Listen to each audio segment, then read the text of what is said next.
Похоже, власти не собираются останавливаться. Ну что будет дальше? Подписывайтесь на обновления и точно будете в курсе всего самого важного. Супруга депортированного из Германии Таджикистана Абдулло Шамсидина, сына таджикского оппозиционера Шамсидина Саидова, о судьбе которого до последнего времени ничего не было известно, в телефонной беседе 7 марта сообщила, что он находится в СИЗО ГКНБ. Ранее генеральный прокурор и министр внутренних дел страны заявил, что ничего не знает о местонахождении Абдулло Шамсидина.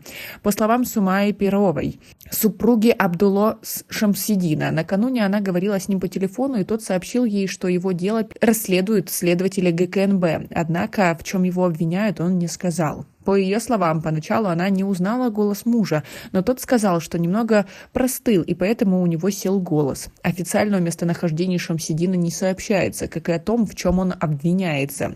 Собеседница сообщила, что он также поговорил со своими 2 детьми. Абдулло не жаловался на здоровье и сказал, что содержится в нормальных условиях, а сотрудники СИЗО обходятся с ним хорошо, сказала она. Сумая Перова обрадовалась звонку мужа, но говорит, что пока не увидит его своими глазами, не успокоится. Ранее она направила письмо в ГКНБ, в котором написала, что ее муж болеет астмой и что она обеспокоена условиями его содержания. 32-летний Абдулло Шамсидин с 2009 года проживал в Германии. Ранее сообщалось, что проблемы сына оппозиционера начались после того, как он своевременно не встал на учет в миграционной службе Германии. Также признали, что одной из причин его выдворения из ФРГ стало предоставление недостоверных личных данных германским властям. Один из сотрудников посольства Таджикистана в Берлине сообщил в январе, что ранее Абдулло Шамсидин был задержан по подозрению в применении насилия в отношении женщины, и суд обязал его выплатить штраф. Родственники Шамсидина не отрицают сей факт, но говорят, что это произошло 11 лет назад. Представители запрещенного в Таджикистане Национального альянса Таджикистана, который объединил оппозиционные группы за рубежом, ранее заявили, что в случае депортации на родину сыну активиста ПИФТ угрожают пытки и тюремный срок.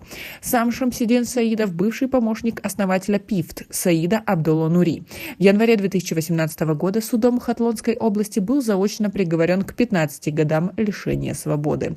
После того, как ПИФТ была объявлена властями Таджикистана террористической организацией и ее деятельность запрещена на территории страны, многие члены и сторонники этой и других оппозиционных правительству политических групп и движений бежали в Европу, в том числе в Германию, и попросили убежище.